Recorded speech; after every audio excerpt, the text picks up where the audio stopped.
Good afternoon, Bill. I'm Hello. really happy to have a possibility to chat with you. I'll make a short introduction. We spoke with Bill Bradshaw, photographer, videographer, promoter, we could say, connoisseur or aficionado of the cider, the formerly author of the I Am Cider blog, very influential Yes. blog for the craft ciders. But at the moment, I think editor of Full Juice magazine, yes, and author Yeah. of several books about the cider. So important person in the cider world. And so what can we add? Maybe a judge of in the cider festival. I think maybe the Bath Cider Festival will be the most important one. Yeah, with this big tradition. Yeah. The Bath and West is one of the oldest ones. It's probably the oldest cider competition in the UK and possibly the world. We're not sure, but it's definitely the biggest one in the UK. But I've actually judged in Australia, America, a few in Europe. So I like to get around a little bit. Yeah. Interesting stand of cider in Australia. I taste some really good one. Also from Tasmania, from Huon Yeah. Valley. They Very know what nice. they're doing down there. Yeah. But maybe we make a few steps back and we start from the beginning. So could you tell us a story from the first sip of cider to the moment that you released the very important book, World's Best Ciders. You are co-author with Pete Brown, yeah? Yes. Can you make a shortcut of this history? How does it Yeah. start? And Okay. My first sip of cider, because you asked, I actually remember sneaking into my parents' larder where we keep all the stores of food. When I was because you are probably from the cider region, isn't it? You are from Somerset. yeah, I live in Somerset, and one day they went out and bought some local cider, and I remember, I think I was probably 14, sneaking into the larder and helping myself and drinking this glass, and really, it really stuck with me. I just remember thinking, what is this? I've never had this before, and I actually really enjoyed it. I enjoyed the way it made me feel. It was only a small, half pint, but I'd never had anything like it. I knew it wasn't beer and I knew it wasn't wine, but it was this sort of interesting thing in between. And I always wanted to know more. Many years later, probably, I don't know, a decade later, I was finishing university. I studied photography, and one of the parting bits of advice one of my tutors gave me said, always do personal work, because as a commercial photographer, you're going to be out there photographing stuff for other people all the time, and personal work reminds you of why you started taking photos, and it helps you find your visual voice, the way you want things to look, the way you deal with subjects, and it just keeps you busy, keeps you being creative, keeps you thinking. It takes away some of those limitations that you have on a commercial shoot, which I thought actually made a lot of sense. So when I moved back to Somerset after that, I was kind of looking for a project, really. I was looking for a personal thing to do, and I'm surrounded by cider farms, surrounded by apples.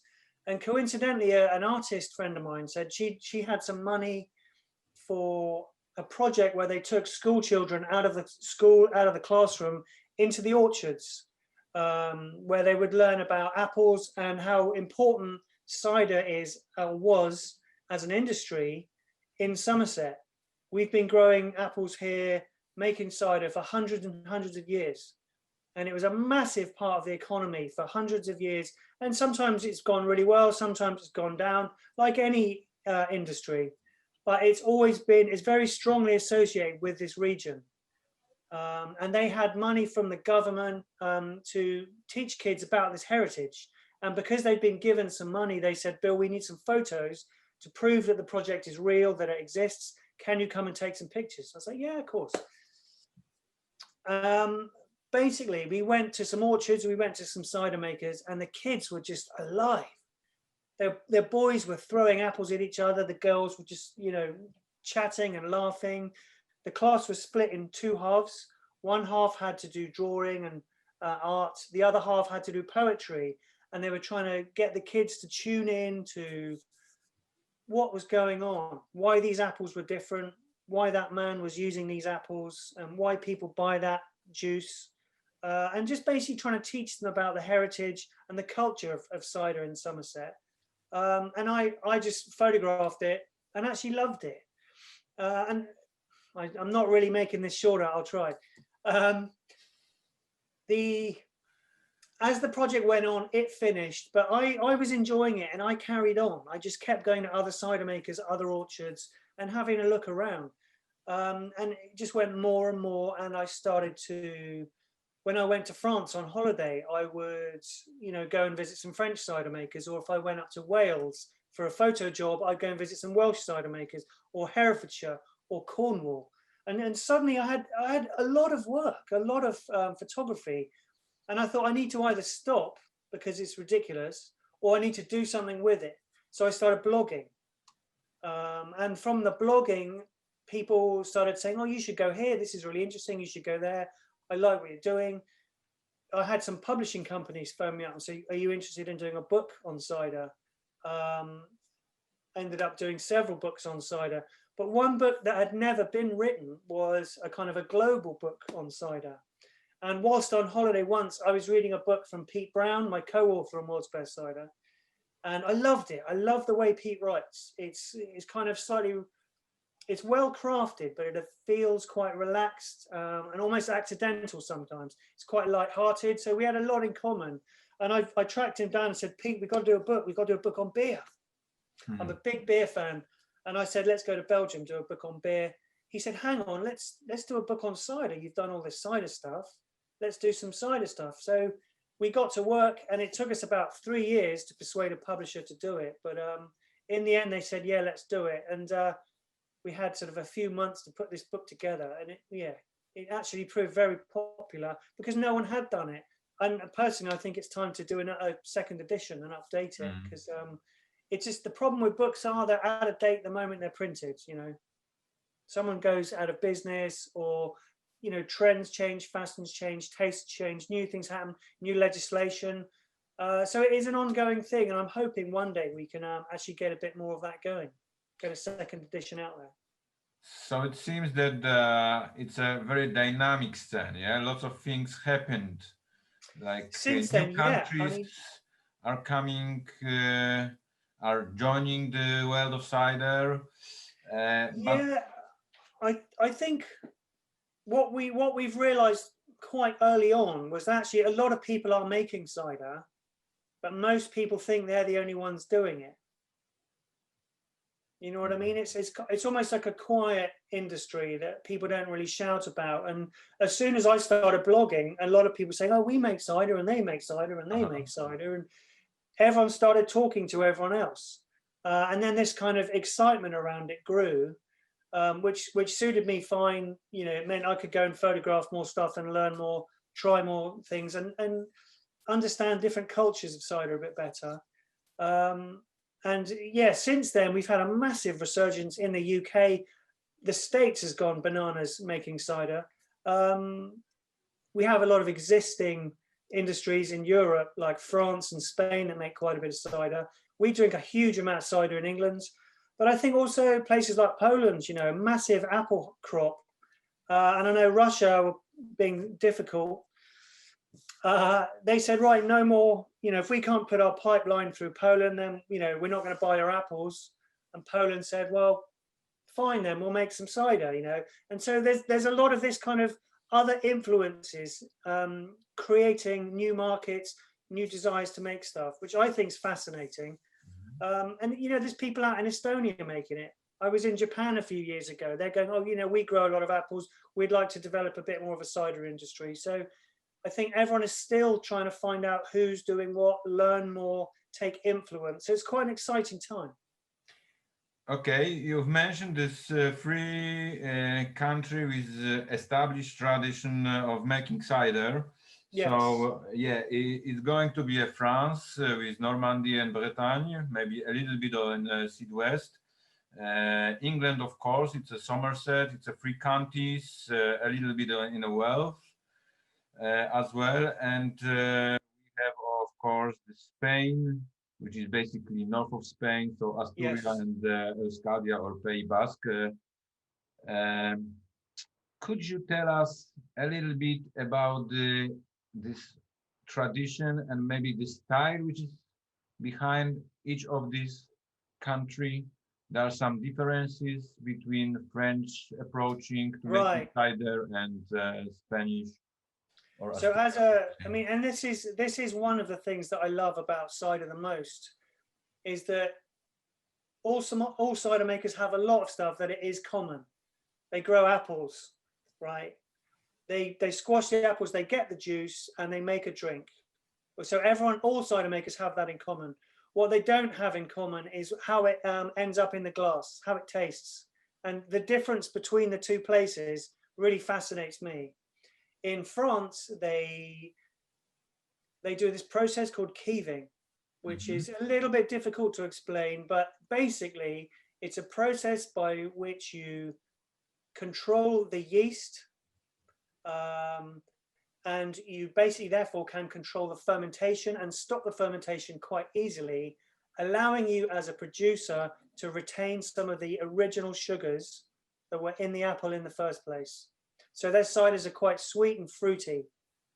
And those are not sugars that have been added from anywhere else, it's just apple sugars. And it gives a really lovely, rich, wide variety of flavor. Has to be tried by everyone. I mean, it's just so delicious. Not all apples can be keeved, actually. It can be quite a tricky thing to do. So not everyone should try and do it, but not everyone will be able to do it. But it does produce a magnificent drink. In northern Spain, they don't do that at all. They actually make a flat still cider, a bit like our traditional cider here in the UK. It's actually quite sharp. And I think that a lot of the reasons that they aim for a much sharper cider is, A, it suits the food.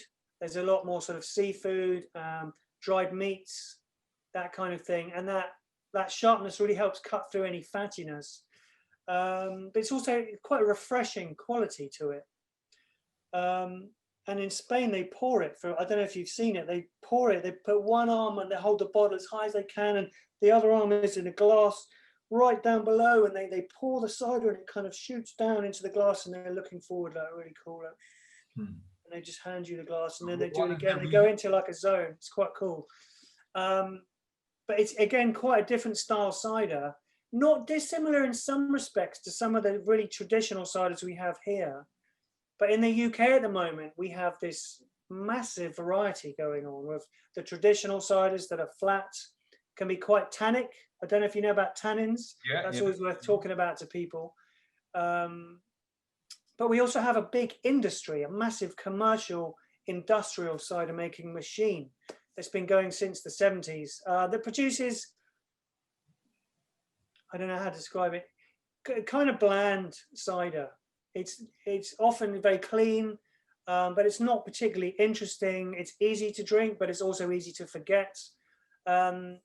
What that has created afterwards is people are bored of it because it feels like these cider makers don't really care about the consumers. We have a good craft cider scene going on now. So we have a lot of fine cider going on, like in champagne bottles, sparkling ciders, naturally fermented ciders, people using really good cider fruits, people talking about how it suits different meals, different times of the year, different occasions. So it's really diverse, actually. Yeah, in your magazine, you use the expression "the real cider," or craft cider that you just used before. Can you explain us what would be the difference in approach between this mass-produced industrial, let's say, cider and the craft cider? Because I have impression that not everybody understands the difference and how important the difference is for the artisanal producer. I think somewhere like, I imagine beer is very popular in Poland. Yeah, that's true. Right. So you will have beers there that are made by huge companies, and they chuck out loads of it every day. And they're in all the pubs, and everyone knows it's in the shops. the pubs, everywhere. You see the cans in the rubbish and on the street, whatever. They might be quite nice beers, but they're not necessarily the ones with the most amount of flavor or interesting dynamics, or that cost a bit more, but you get a better quality drink. And I imagine most beer drinkers can tell the difference between one of those and one made by a local brewery that cost a little bit more. And it's the same thing for real cider in the UK. We have these giant companies that chuck out masses of cider that is clean tasting, is sparkling, it's clear, it's easy to drink, but it's not much in terms of flavor. It's not something you remember. It's not like a life-changing moment where you just go, that is the best cider I've ever had. Or I'm having this amazing, expensive, rare fish tonight. I'm going to have a pint of this. You know, so there is much more of a demand these days for ciders made with real cider fruit and a high proportion of it. And one interesting thing I always like to ask people is, what percentage of apples do you think should be in a cider? Yeah, and the answer was? Well, what do you think? What would you say? For me, it's like 100%. Okay, what about wine? What percentage of wine would be grapes? It's the same story. It's the same, right? So don't edit anything. Right. Yeah. Now, in the UK, we have a law saying we have a minimum amount you're allowed to have if you want to call it cider. Okay. And that minimum amount is 35%.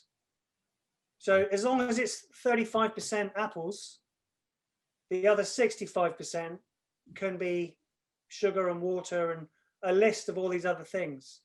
And that is where a lot of the industrial ciders produce cider.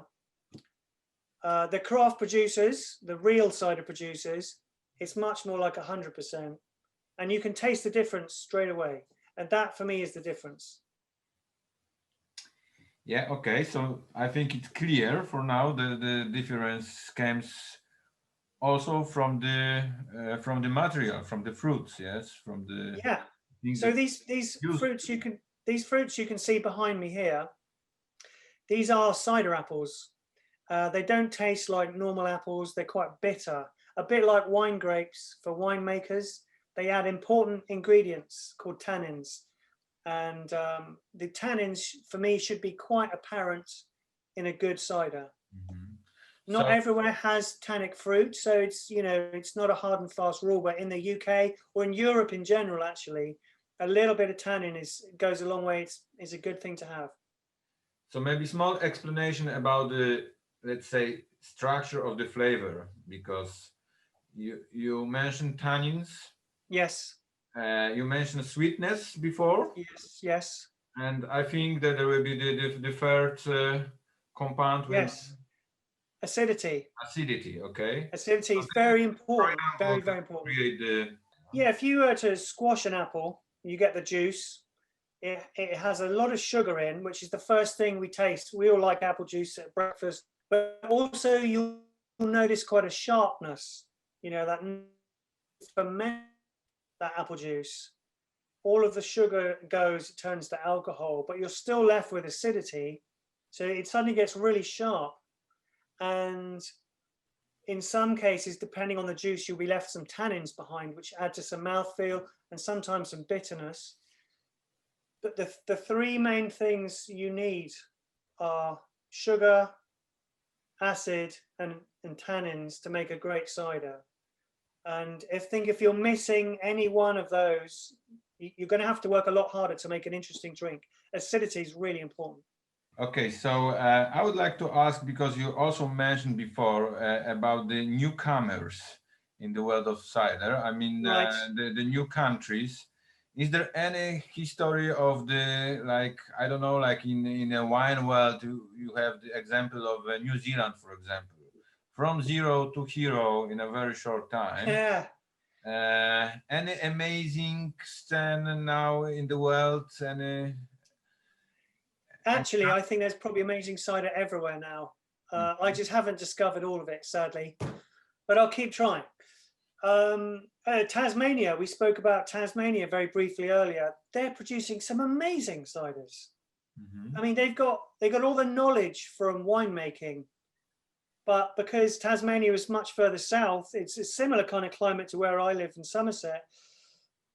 They got a lot more sunshine. They got a really nice kind of maritime climate, a lot more mountainous, good soils. So, and they got the know-how now. So they're making some super amazing cider. I had some really interesting ciders in Japan. Okay. A lot of their fruit that they grow is for eating, but actually they're really now understanding the importance of how you deal with eating fruit if you're not going to eat it, but you're going to make it into cider. America is covered in interesting ciders, and a bit like Australia, actually. They too have a really big commercial industry with a lot of bland ciders. So you can't think everywhere is going to have great ciders. Everywhere has good cider and bad cider. It's easy to find the bad cider because they're often the ones that are everywhere.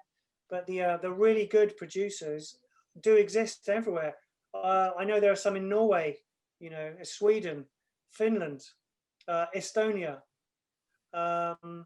Argentina, Canada is making some amazing stuff. Okay. I've tried some really interesting stuff from Italy not that long ago. And actually last week I got sent some ciders from Russia. I haven't opened them yet. I don't know, I'm expecting one or two of them to be actually quite tasty, not all of them, but you know, they're out there. I think if people have the will, they will always find a way. Okay, you mentioned America, United States. Yeah. I think that in United States there is a growing popularity of adding different fruits to the cider or to the perry, or Yes. maybe even a hob. Yeah, so it's a bit Yes. like similar to the craft beer stand when they Yeah. just like to mix everything to make some new brands because they have Yes. to create new thing every month. What do you think about this? Is it some kind of a danger for the real cider, or? Yeah, there is I would say you're right, there is a bit of a danger. I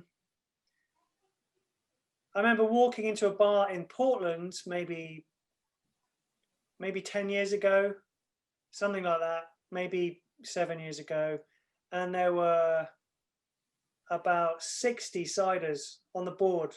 And I was like, whoa, I've never been anywhere with 60 ciders. I was like, wow.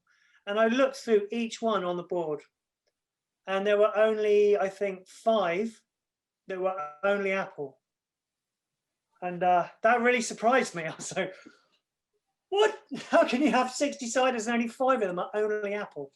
But I think it helps people get interested in cider. So I can understand why producers are doing it, because it feels like people want to explore it. If they have 10 ciders to choose from, all with different things in, they're going to, you know, try them all. And in one respect, it's good because it means people are trying cider. The problem it creates after that is people get used to it and thinking, well, that's what cider is. And to, you know, you could argue that it could be that, but actually the best ciders, I think, are just pure apple juice made with a mixture of different types of apples that are just so good. Like a wine, you wouldn't get a wine with, you know, raspberries, tepache and pineapple in, you know, or I know. a hopped wine or whatever. And I think people, you know, it's a danger to think that cider should only have other stuff in, because it can be as good as a great wine with just apples if it's made right. And it's easy to get quite snooty or snobby as a cider fan and say, well, I don't do it. And I don't do it. I don't drink those ciders because I don't really like them. Most people don't make them very well. They're quite commercial, but they do have the advantage of bringing more people into the wider industry of cider. So you have to be careful. Yeah. You said that the cider could be as good as a great wine. Yeah. This is the thing that I mean, the people who are involved in cider somehow, thinking how to make this beautiful beverage more popular, how to promote it. And there is always the same story, that we have a very strong story about the beer culture, and we have lots of the stories and the strong stories about the wine. This is one of the fundamentals of the European culture. And between these two big categories, the cider is like a small boat, you know, who is like couldn't find his own way. So do you have any ideas how to promote cider on its own, or maybe we should refer to these categories which are more understandable by the people? Well, I What's think your advice? that is a great question, and it deserves a long answer. Cider can stand on its own, and the people that make the great ciders and the people that drink the great ciders know that. But the wider population doesn't really know it, like you said. So what people have been doing in the UK is looking at beer, looking at wine, and seeing what they get right, seeing what they get wrong, and coming up with ideas to promote cider. First thing I would say is, and if you figure out how, tell me how, stop all of the cider makers arguing with each other. Okay. They don't like to get along for some only reason. the Polish tradition, but it seems to be more international. I think it's a European tradition. I don't know. If people are stronger together, and I know that sounds, you know, a bit hippie, but it's true. If you're a small thing, you need to look out for each other. It's like a small gang against the rest of the town. It's like that gang's got to be tight. So you need to be organized, and you need to help each other out and look after it. And they've been doing a lot of this in the States, actually. It's quite inspirational. Different regional groups, communities form their own small associations. So like the Northwest Cider Association, they all pay a fee. They join the association. They use that money to create promotional assets, videos. They pay someone to have a job to promote all of those producers. It's quite sensible, really. I think it's a good idea. The other thing to do is look at food matching. I don't know how big food is in Poland, but yeah, okay. Now we have a lockdown, so not so many, but we are witnessing in Poland real gastronomy revolution, and lots of bars, restaurants, and things. So absolutely the perfect time to start promoting cider alongside the food, like you would with wine. And this is when I say we're going to look at what wine's doing. That's what sommeliers do. They understand the wines, they understand the food, they talk to the chefs, they talk to the producers, and then they present to the customers, yeah, you want this with this, you want that with that. You guys have got to do that. All cider makers should be doing that. If you're a big commercial cider maker, I don't think it's going to work in quite the same way. But if you're a smaller, more artisan or craft producer, I think people will be much more interested. So that's got to happen. One thing cider has going for it as well in the UK is it's actually got a really even split of males and females. It's about 50-50. Now, beer is really unbalanced still. Beer is, 80-20 male, 70-30 maybe, I don't know. A lot less women, because beer's always been seen as quite macho, and cider doesn't have that image. And I think that's an advantage for cider that cider needs to take advantage of. Okay, so it's connected to wine in this. Well, yeah, appeal to the women. It's often the women that do a lot of the decision making and the spending. Us guys like to think, we're the head of the house, we're in charge. Only because they let us think that. Okay, and in the end, because you mentioned gastronomy and the role of the sommelier, but maybe you have some perfect matching, perfect pairing, perfect dish that you like to eat with a glass of cider. Yeah. Well, the classic in Somerset is cheddar cheese. I don't know how, do you have cheddar in Poland, English cheddar? Yeah, sure. So again, cheddar is now it's a style of cheese, but actually cheddar is a place in Somerset where it's caves where we used to put the cheese in the caves and we would age it. A really special, good cheddar is special. So good cheddar and good cider every time is good.